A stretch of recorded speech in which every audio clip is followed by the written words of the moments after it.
todavía hay mucho por recorrer, por descubrir, por aprender. No te quedes por fuera de esta Expedición Cartagena.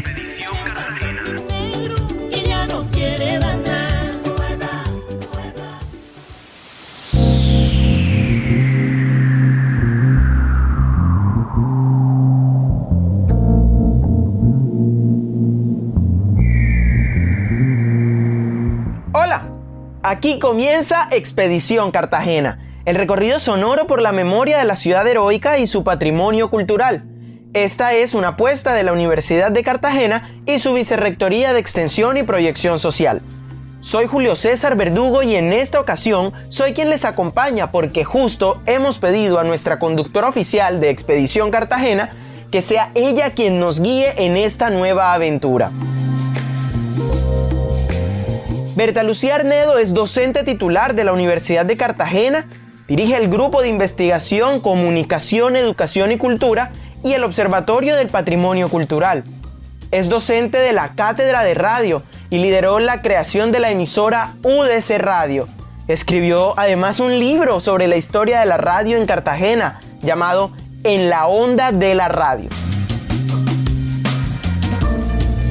Precisamente por esta hoja de vida tan nutrida en esta temática, hemos querido que sea ella quien nos lleve a recorrer la historia y el aporte de la radio al patrimonio cultural de la heroica. Esta vez soy yo quien le da a usted la bienvenida, profe, y bueno, comencemos. Ayúdenos a conocer la historia de la radio en Cartagena y sus principales hitos. La historia de la radio en Cartagena está ligada a la historia de la radio en Colombia, ya que Barranquilla y Cartagena, como ciudades puerto en el Caribe, acostumbradamente han sido los pasillos por donde entran productos, tendencias, venidas de otras latitudes. A veces pasan como una moda, a veces se quedan y comienzan a ser parte de nuestras propias dinámicas culturales. Pues eso pasó con la radio.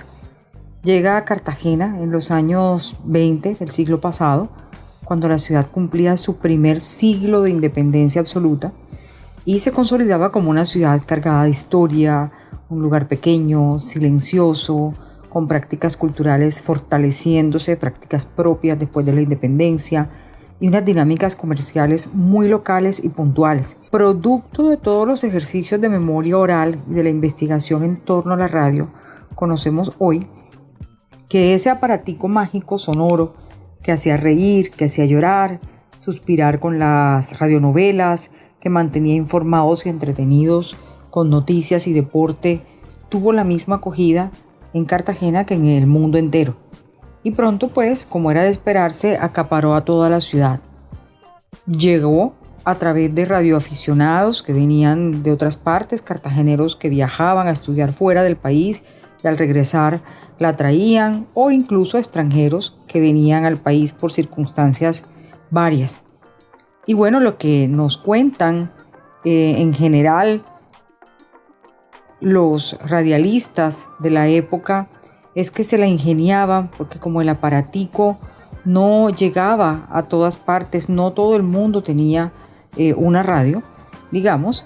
Entonces, para que muchos de sus habitantes pudieran escucharla, los pioneros se las ingeniaban y con el fin de tener una mayor audiencia, colocaban unos amplificadores en la puerta de la torre del reloj, de tal forma que ese lugar se convertía en un punto de encuentro más cartagenero, porque la gente se sentaba en el camellón de los mártires y disfrutaba de las transmisiones y de las presentaciones de radioteatro que se hacían en vivo.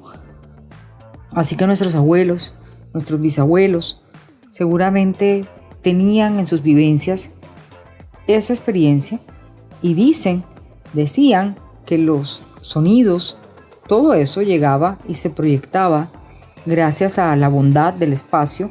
Las ondas hertzianas llegaban a la plaza pública de mercado que entonces quedaba en Getsemaní, justo donde hoy está el centro de convenciones, e incluso alcanzaban el tradicional barrio de Manga. A la par de todo lo que ocurría en el mundo con la radio, en los años 20 surgieron emisoras importantísimas, como La Voz de los Laboratorios Fuentes, hoy conocida como Emisora Fuentes, Y ojo que es la única emisora de las pioneras de Cartagena de Indias que sigue al aire, que funciona en AM. Otras emisoras como La Voz de Cartagena, como Radio Colonial, de propiedad de unos hermanos Lequerica. Apareció Radio Miramar, una emisora creada por el entonces periodista y empresario Víctor Nieto, quien después nos legó un evento tan importante, un proyecto tan importante como el Festival de Cine de Cartagena de Indias.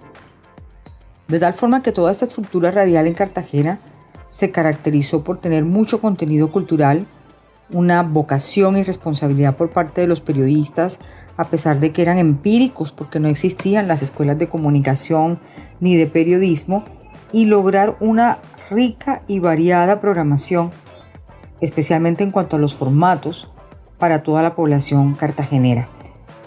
Estamos hablando de proyectos como Ondas de la Heroica, Todelar, La Voz de las Estrellas, Radio Cartagena, y a través de ellos escucharon radionovelas como Ben-Hur y la exitosa producción cubana El Derecho de Nacer.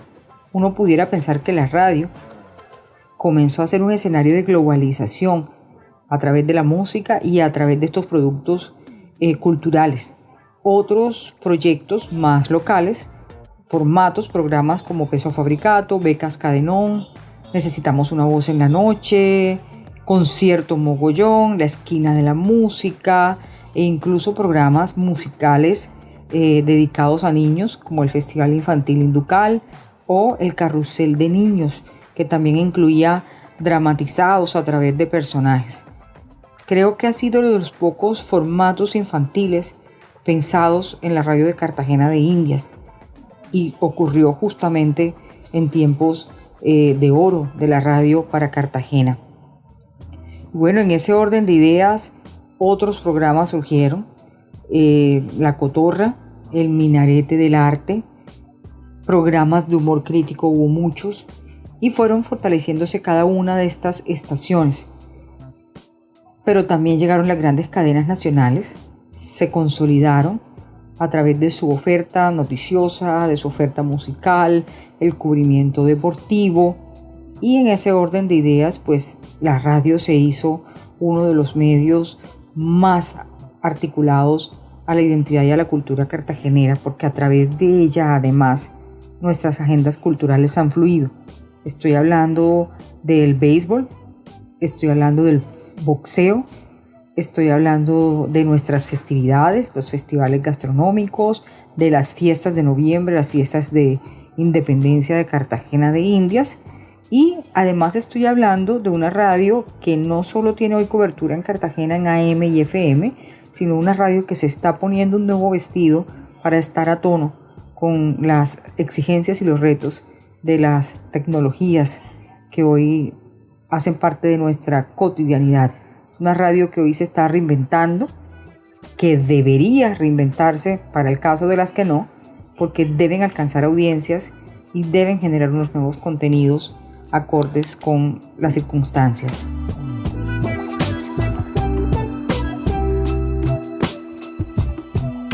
Y en ese mismo orden de ideas, hagamos una estación por los personajes más relevantes de la radio cartagenera.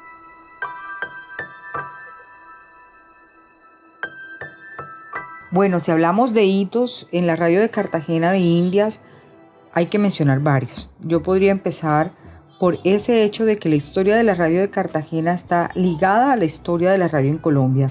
Eso ya es algo muy importante que destacar. El otro elemento es la existencia todavía de una de sus pioneras, porque el hecho de que exista emisora Fuentes implica un acervo sonoro de gran valor para la ciudad de Cartagena. Asociado a emisora Fuentes hay dos hechos adicionales.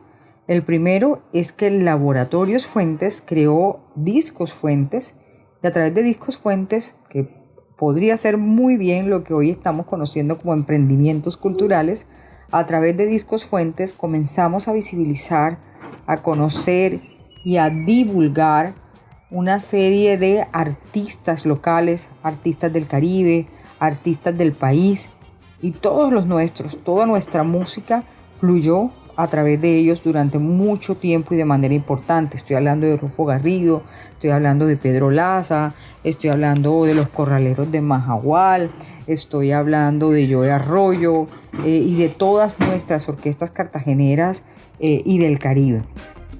Y otro elemento con respecto a emisora Fuentes tiene que ver con que fue justamente en esa emisora donde surgió el proyecto de Minuto de Dios. El padre Rafael García Herreros hacía Minuto de Dios en Cartagena, en esa emisora. Y fue tanta la acogida, fue tanto el impacto que luego saltó a la televisión colombiana y se consolidó con la red de radios Minuto de Dios que hoy existen en prácticamente las ciudades, la mayoría de las ciudades del país. Eso con respecto a hitos importantes. Ahora, hablando de contenidos y de lo importante que fue, podemos destacar el enfoque cultural y educativo de estas radios y sobre todo el soporte, el respaldo que la empresa privada local le daba a estos contenidos.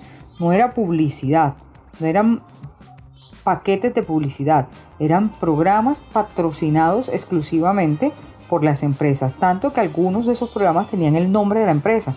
Un ejemplo, Conciertos Mogollón era un programa de música clásica patrocinado por Talleres Mogollón, una empresa cartagenera. Y así hay muchos otros elementos. Si hablamos de personajes de la historia de la radio cartagenera, son muchos. Además de Víctor Nieto, como ya lo mencioné, podríamos mencionar a Juan Zapata Olivella, con un programa que se llamaba Estrellas y Estrellados. Podríamos hablar de Los Campesinos de la Radio, de Daniel Gómez Cáceres y Alberto Lemaitre, que era más conocido en el mundo de la radio como Mr. Toyo. Además, El Minarete del Arte, dirigido y realizado por Rafael Franco, Tony Porto, y también por Guillermo Ardila del Valle, quien por más de 10 años estuvo al aire con este programa y con unos programas de humor crítico que fueron claves para la ciudad de Cartagena. Guillermo Ardila era conocido como Cacumen, y efectivamente eso hacía como relación a su capacidad, a su inteligencia, a su habilidad para analizar los temas de ciudad y trasladarlos al lenguaje radiofónico de una manera muy particular. Otros, no menos importantes en la historia de la radio de Cartagena, Norberto Díaz Granados. Estamos hablando, del mismo padre Rafael García Herreros en su momento, pero también luego de Adelmo Jiménez Ñojusto, de Roberto Troncoso y de mujeres como Edelia Rojas Dávila, como Magdalena Padrón, como Mayito Milán y como Hortensia Grace. Han sido a lo largo de toda la historia muchos. Trato de hacerles un homenaje mencionando a estos, pero realmente muchos periodistas, muchos radialistas que hicieron una muy buena radio y que en todos los campos se destacaron. Por ejemplo, en el béisbol, Luis Alberto Payares Villa, Melanio Porto, Napoleón Perea, serán siempre íconos de la radio asociada al deporte de Cartagena de Indias. Y hay que señalar un elemento adicional, y es la fuerte incidencia que la radio ha tenido en la gente, en las comunidades. La presencia es tan fuerte, la articulación, la imbricación con la cotidianidad de cada comunidad es tan grande que la radio en los últimos 12 años puso a 2 alcaldes, radialistas, periodistas de radio, y lo hizo por un elemento sencillo, independientemente de las circunstancias, y es que a través de la radio popular, la radio comenzó a resolver los problemas que en otras instancias las comunidades de Cartagena no podían resolver. Problemas de la cotidianidad, la luz, la energía eléctrica que se iba 2-3 días, el agua que no había llegado, y con una sola llamada de ese radialista, pues sencillamente se lograba el propósito. De tal forma que eso marca la incidencia, la capacidad de escucha y la legitimación que tiene la radio en general para Cartagena de Indias y en general como medio de comunicación. ¿Cómo ha evolucionado la radio hoy en Cartagena de Indias? ¿Qué ha pasado con emisoras, programas, periodistas, contenidos? La evolución de la radio en Cartagena de Indias, después de todo este cúmulo de experiencias exitosas, provocadas por los radialistas empíricos, con gran responsabilidad, pero sobre todo con gran talento, tanto que muchas de esas voces fueron exportadas en su momento a otras ciudades que los pedían y los contrataban y se quedaron en esas otras ciudades haciendo radio. Las reflexiones de estos hombres de radio coinciden en que el éxito estuvo en su aporte y preocupación porque los programas tuvieran alto nivel de calidad en sus contenidos, porque los espacios fueran y pudieran ser protagonizados y patrocinados por esa articulación con la empresa privada. Entonces estamos hablando de que de empresas cartageneras como Perfumería Lemaitre, como la fábrica de chicles Subiría y como Talleres Mogollón, entre otras, les interesaba apoyar este tipo de proyectos. Predominaba, por ejemplo, el respeto al oyente. El director de la emisora guardaba un gran celo por la forma y el lenguaje de los programas. Cada quien tenía como un rol en la radio y una tarea que cumplir. Y cuidaba mucho el contacto con la gente. A pesar de todo eso, la radio fue creciendo y decreciendo. La aparición de la televisión la puso en jaque. Mucho del talento radial se fue para la televisión. Por supuesto, era la novedad. Las dinámicas del patrocinio de la empresa privada, en la medida en que la ciudad crecía, en la medida en que surgían nuevas empresas y nuevas dinámicas comerciales, se fue debilitando. Se fue convirtiendo en los paquetes de cuñas o bloques de cuñas que hoy conocemos en la radio, pero no en programas que eran absolutamente patrocinados por una empresa. De hecho, hacia los años 90 y la primera década de este siglo, la radio tuvo un gran bajón en Cartagena y muchas de las emisoras tradicionales desaparecieron. Contrariamente, se consolidaban las cadenas radiales. Surgían nuevas emisoras como Minuto de Dios, como UDC Radio, por ejemplo, la Policía Nacional, Colectiva FM. Cartagena hoy puede decir que tiene radios comerciales, muchas, emisoras comunitarias, Colectiva FM, y que tiene 2 emisoras de interés público, la de la Policía y la de la Universidad de Cartagena, todas llamadas a contribuir a la construcción de ciudadanía, a ser puente entre Estado y ciudadanos para fortalecer los valores cívicos, educativos y culturales, e informar y entretener de la mejor manera. El reto que tiene la radio hoy es reubicarse en este escenario de las tecnologías, generar un equilibrio entre patrocinio, entre pauta, entre dinámica comercial y contenidos para una ciudad como Cartagena de Indias, que tiene unas audiencias que van desde los cartageneros en los barrios populares hasta los turistas que llegan a la ciudad. Y bueno, profe, hay algo que a mí me llama muchísimo la atención y es la forma en cómo la radio sigue llegando a tantas personas. Tenemos internet, tenemos televisión, la prensa que nunca se ha ido tampoco, pero la radio sigue siendo uno de los principales medios masivos de comunicación con mayor influencia en la ciudad. ¿Cómo esto puede contribuir precisamente a la construcción de ciudad? Bueno, en el escenario que hemos planteado y en el recorrido que hemos hecho por este medio sonoro tan maravilloso, de las imágenes mentales, de las emociones, de la evocación, de la compañía hoy 24/7, que significa la radio, particularmente considero que tiene mucho camino todavía por recorrer, especialmente en América Latina, en nuestros países que están en un proceso de desarrollo permanente. Todavía un medio como la radio que llega a tanta gente por sus bajos costos, por la facilidad de su lenguaje, por la accesibilidad, por la cotidianidad, por esa cualidad de poder estar en todas partes, tiene mucho que darle a una ciudad como Cartagena. Cartagena es una ciudad con una historia que pesa muchísimo, una multiculturalidad que no hemos del todo logrado expresar, descifrar y poner en valor, una condición de ciudad patrimonial que nos enfrenta a un gran reto y a una gran responsabilidad, y nos falta todavía sumar como medios de comunicación para generar una ciudadanía más activa, más responsable, más apropiada y más comprometida. Yo creo que la radio hoy aprovecharía muy bien todo ese poder de llegar hasta tanta gente para poder contribuir a la construcción de nuevas narrativas.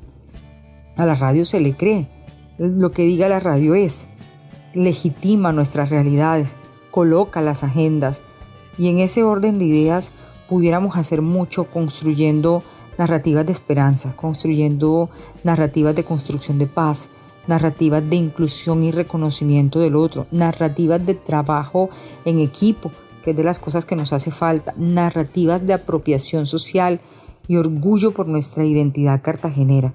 Y eso se hace a través de la música, a través de las apuestas por reconocer nuestra historia, por poner en circulación todos nuestros valores artísticos y culturales, más allá de una época, de un día, de un momento y más allá de una campaña. De tal forma que es esta reflexión un llamado a que aprovechemos el viraje de la radio, de la AM, de la FM, de la cabina de radio a la gran plataforma tecnológica, y en ese sentido nos pensemos en unos contenidos más amplios y que respondan mucho más a las necesidades de la ciudad, para que la radio siga siendo importante como lo ha sido en la historia de Cartagena de Indias.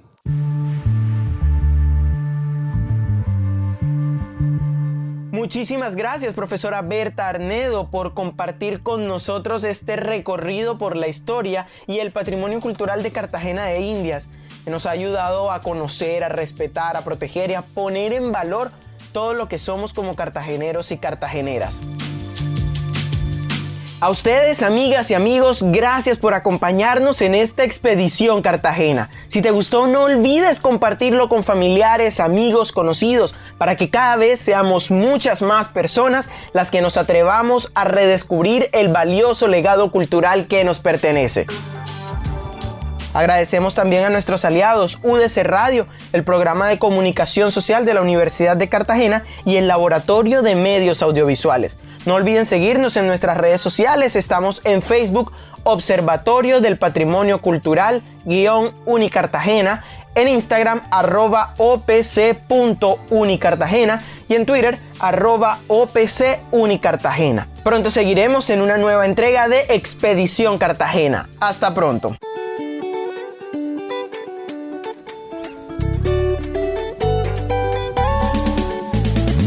Todavía hay mucho por recorrer, por descubrir, por aprender.